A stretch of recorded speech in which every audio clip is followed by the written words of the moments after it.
ये दाल मंडी में हम इस समय खड़े हैं और ये मकान नंबर 43/40 है और ये गिराया जा रहा है। ये 3 मंजिला मकान था और इसमें करीब 12 से ज़्यादा दुकानें थी। करीब 5 दावेदार थे। उन्होंने अपने कागज़ दिखाए, पीडब्ल्यूडी के नाम उन्होंने रजिस्ट्री की और इनको करीब 1 करोड़ रुपए से ज़्यादा का मुआवजा दिया गया है। अब मीनाक्षी, अगर आप सामने जाएंगी तो बेनिया बाग है और दूसरी तरफ जाएंगी तो चौक थाना है। ये करीब 650 मीटर लंबी सड़क है जिसको चौड़ा किया जाना है। ये 60 फीट चौड़ी की जाएगी, 30 फीट की सड़क होगी और 15-15 फीट के 2 फुटपाथ बनाए जाएंगे। मकसद ये है कि जो काशी विश्वनाथ मंदिर कॉरिडोर जाएं दर्शन करने के लिए श्रद्धालु, उनको आसानी हो जाए, क्योंकि भीड़ बहुत ज़्यादा है। 2021 दिसंबर में ये काशी विश्वनाथ कॉरिडोर बना था और तब से सरकार का कहना है कि 25 करोड़ श्रद्धालु यहाँ आ चुके हैं। तो ये सड़क उसके लिए चौड़ी की जा रही है। हथौड़े इस घर में चलाए जा रहे हैं, मलबा नीचे गिर रहा है। अब ये क्योंकि यहाँ करीब 187 मकानों को नोटिस दिया गया है कि उनका मकान पूरा या थोड़ा जद में आ रहा है कि ये सड़क चौड़ी होने के उनको खाली करना है। हज़ारों दुकानें हैं, क्योंकि जैसे ये मकान तो एक है लेकिन इसमें 12 से ज़्यादा दुकानें बनाई गई थी। अंदर तक पूरी सब दुकानें बनी हैं, कई दुकानों में बेसमेंट भी बना है। तो उन सबको खाली कराना है। योगी सरकार ने इसके लिए 215 करोड़ रुपए दिए हैं, जिनमें से 191 करोड़ सिर्फ मुआवजा दिया जाएगा। लेकिन मुश्किल काम है, क्योंकि यहाँ जो लोग हैं, काफ़ी पुराना इलाका ये वाराणसी का है। बरसों से यहाँ पर उनके मकान हैं, उनकी दुकान है, उनका कारोबार है, तो आसानी से खाली नहीं हो रहा। यहाँ एक कैंप भी लगाया गया है कि वहाँ पे लोग अपने कागज़ लेके आए, मुआवजा ले और अपनी दुकान मकान खाली करें, जिससे ये सड़क चौड़ी हो पाए। तो ये मकान की रजिस्ट्री हो गई है। जो इसके मालिक थे उन्होंने पीडब्ल्यूडी के नाम रजिस्ट्री की है और मुआवजा मिला है उनको, और उसके बाद ये गिराया जा रहा है। अब ये 3 मंजिला। तो कुछ लोग, आप बता रही है रुचि, कुछ लोग मुआवजा लेकर कोऑपरेट कर रहे हैं पीडब्ल्यूडी के साथ, लेकिन कुछ लोग ऐसे भी हैं जो इस बात से बड़े नाखुश होंगे, दुखी होंगे, विरोध भी हुआ होगा, वरना इतनी पुलिस बल तैनात नहीं किए जाते। उन लोगों का क्या कहना है? क्या अब उन्हें ये मुआवजा मंजूर नहीं है या फिर वो अपनी जगह खाली नहीं करना चाहते? क्या कारण है? बहुत तरह की बातें हैं, क्योंकि एक तो जो मुआवजा है वो सर्कल रेट से डबल रेट पे दिया जा रहा है। लेकिन यहाँ पर जब आप आएंगे मीनाक्षी, तो काफ़ी पुराना बाज़ार है और ये थोक का मार्केट है। ईस्टर्न यूपी का सबसे बड़ा मार्केट है। यहाँ इलेक्ट्रॉनिक्स से लेके, क्रॉकरी से लेके, कपड़े से लेके हर तरह का सामान मिलता है। तो जिन लोगों का कारोबार है उनका कहना है कि हमें मुआवजा काफ़ी नहीं है, हमारा रोज़गार चला जाएगा। बहुत सारे लोग ऐसे हैं जो किराए पर हैं या जिन्होंने कुछ पैसा देकर दुकान ली थी, तो उनको तो मुआवजा मिलेगा नहीं, क्योंकि उनके पास कागज़ नहीं है। और कई मकान मालिक भी हैं, उनका कहना है कि मुआवजा कम मिल रहा है, इसलिए इसका विरोध हो रहा है। करीब 13 लोग अब तक रजिस्ट्री कर चुके हैं पीडब्ल्यूडी के नाम, यानी ये 13 मकान अब गिराए जा सकते हैं। और उसी को गिराने की जो कार्रवाई है वो दाल मंडी से हम देख रहे हैं। रुचि, बहुत शुक्रिया ग्राउंड जीरो से हर एक तस्वीर और अपडेट हमारे दर्शकों तक पहुंचाने के लिए। तो एक तरफ अवैध कब्जे पर हथौड़ा चल रहा है, तो वहीं अपराधियों पर भी उत्तर प्रदेश में ताबड़तोड़ एक्शन हुआ है। 3 शहरों में पुलिस की जबरदस्त कार्रवाई देखने को मिली है। हापुड़ जिले की बात करें तो देर रात गौकश बदमाश और पुलिस के बीच ये मुठभेड़ हुई। पुलिस की गोली लगने से बदमाश ढेर हो गया। बदमाश पर 50,000 रुपए का इनाम घोषित था। वहीं मथुरा में भी हत्या के 2 आरोपी एनकाउंटर के बाद गिरफ्तार किए गए, तो बलिया में भी मर्डर के आरोपी के पैर में गोली लगी। उत्तर प्रदेश के 3 शहरों की तस्वीरें आपके सामने हैं, मथुरा, बलिया और हापुड़, जहां पर पुलिस ने कार्रवाई की है। तीनों जगह पुलिस और बदमाशों के बीच ये एनकाउंटर हुआ, जिसमें पांव में गोली लगी है।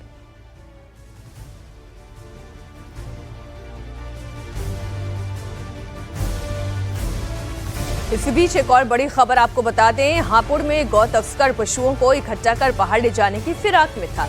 इसके बाद पुलिस ने एक्टिव होकर बदमाशों की घेराबंदी करनी शुरू की। तभी कार सवार बदमाशों ने पुलिस से अपने आप को घिरता हुआ देख पुलिस पर फायरिंग करनी शुरू कर दी। जवाबी कार्रवाई में पुलिस ने भी गोली चलाई, जिसमें पुलिस की गोली लगने की वजह से एक बदमाश घायल हो गया। घायल बदमाश को इलाज के लिए अस्पताल में भर्ती कराया गया, जहां उसे मृत घोषित कर दिया गया।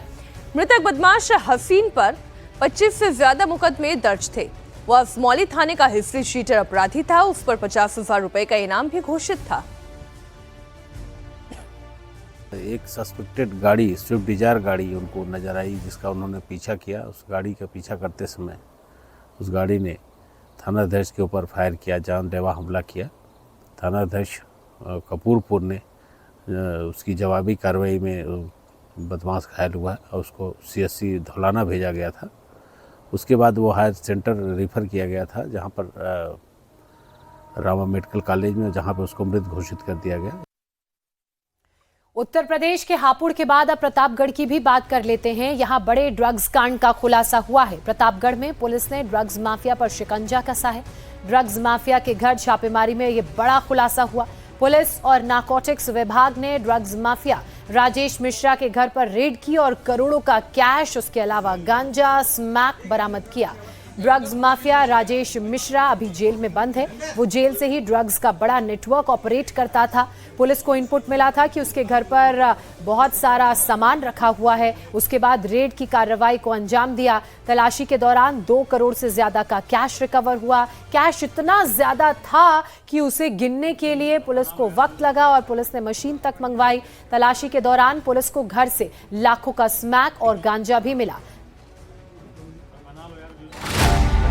गैंगस्टर का घर, कहां से आए 2 करोड़ नकद?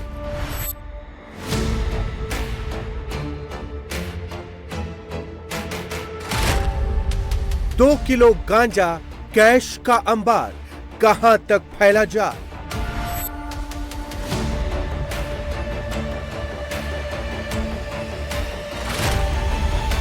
बाईस घंटे तक नोटों की गिनती, गिनते गिनते पुलिस थकी।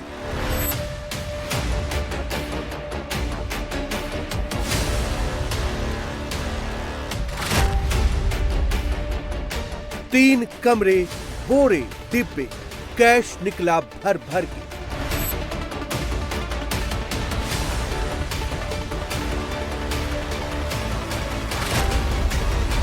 प्रतापगढ़ का ड्रग्स माफिया जेल से रैकेट कैसे चलाए? कौन कहेगा कि काला धन देश से खत्म हो गया, जहां पर 3-3 कमरे में बोरे भर भर के कैश मिल रहे हैं। आपको पूरा मामला एक बार फिर समझाते हैं। मामला प्रतापगढ़ का है। प्रतापगढ़ का मानिकपुर इलाका, जहां का मुंदीपुर गांव में नारकोटिक्स विभाग और प्रतापगढ़ पुलिस ने कल सुबह 8 बजे जेल में बंद ड्रग्स माफिया राजेश मिश्रा के घर पर रेड डाली। तलाशी के दौरान पन्नी और बोरियों में भर भर कर कैश मिला। 500 की कई गड्डियां मिली। आंखें जिन्होंने इसे अपने आंखों के सामने देखा, उनकी आंखें फटी की फटी रह गई। 500 की गड्डियां गिनते पुलिस वाले भी थक गए। 22 घंटे का वक्त लग गया। मशीनें आई तो ये गिनती पूरी हो पाई। रेड के दौरान पुलिस को ड्रग्स तस्कर के घर से अलग अलग जगहों से नोटों की गड्डियां मिली हैं। पन्नियों में नोट भरे थे। कैश इतना ज्यादा था कि उसे गिनने के दौरान महिला पुलिसकर्मी थक गई। कई बार उन्होंने बीच में ब्रेक लिया। पसीना पोंछते हुए भी दिख रही हैं तस्वीरों में। गांजा तस्कर के घर पर जब छापेमारी हुई, उस दौरान टीम को ये सारे पैसे मिले। इनकी गिनती शुरू की गई। इस दौरान अफसर मॉनिटरिंग करते रहे, लेकिन कैश इतना ज्यादा था कि उसे गिनना मुश्किल हो रहा था और ये डिसाइड हुआ कि नोट गिनने की मशीन मंगवाई जाएगी और उसके बाद इस गिनती को पूरा किया जाएगा। हालांकि इतना कैश, मशीन को भी वक्त लग गया होगा नोटों की गिनती करने में। और मिक्स आपने देखा कि जब बोरियों से कैश निकले, उसी में 500 के नोट भी है, 200 के भी नोट हैं, 100 के नोट भी दिखाई दे रहे हैं, 10 के। तो वैसे भी उनको अलग अलग करते करते पुलिस कर्मियों के पसीने छूट गए। ड्रग्स माफिया राजेश मिश्रा के घर से टोटल 2,61,345 रुपए कैश बरामद हुआ है। पुलिस को घर से 6 किलो गांजा मिला, जिसकी कीमत 3 लाख रुपए से ज्यादा है। रेड में 577 ग्राम स्मैक भी रिकवर किया गया, जिसकी कीमत 11 लाख से ज्यादा है। इस पूरे ऑपरेशन में पुलिस ने 5 लोगों को गिरफ्तार किया है, जिसमें ड्रग्स माफिया राजेश मिश्रा की पत्नी रीना मिश्रा, उनका बेटा विनायक मिश्रा, बेटी कोमल मिश्रा के अलावा पड़ोसी यश मिश्रा और अजीत मिश्रा शामिल हैं। राजेश मिश्रा की पत्नी रीना मिश्रा 25 दिन पहले ही जेल से छूटी थी।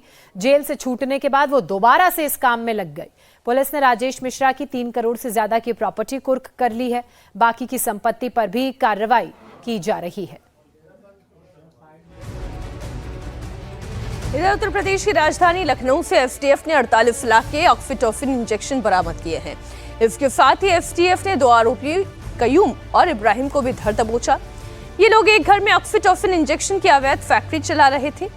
यहाँ पर टीम ने विजय खंड 1 के घर पर छापा मारकर इनकी गिरफ्तारी की। टीम ने मौके से 1018 शीशी ऑक्सीटोसिन इंजेक्शन बरामद किए। 27 लीटर सिरका, 70 लीटर फिनाइल बरामद किया गया है। जब्त की गई ऑक्सीटोसिन की बाजार में कीमत 48,56,000 रुपए बताई जा रही है।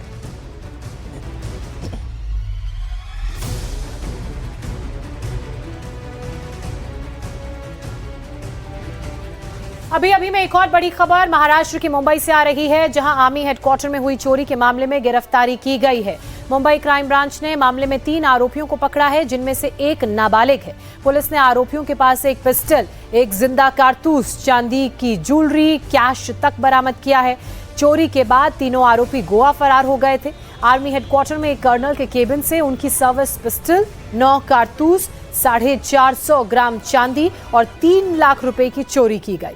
बदमाश पीछे के रास्ते से आर्मी हेडक्वार्टर के अंदर घुसे, केबिन का ताला तोड़ा और वारदात को अंजाम दिया। इसके बाद तीनों आरोपी चोरी का माल लेकर सीधे गोवा फरार हो गए। वहां चोरी के पैसे से मौज मस्ती की, लग्जरी होटल में रुके, लेकिन जैसे ही मुंबई लौटे तो खुफिया नेटवर्क से मिली खबर के आधार पर क्राइम ब्रांच ने उन्हें मलाड में एक किराए के मकान से गिरफ्तार कर पकड़ा। आरोपी कुरार इलाके में रहने वाले हैं।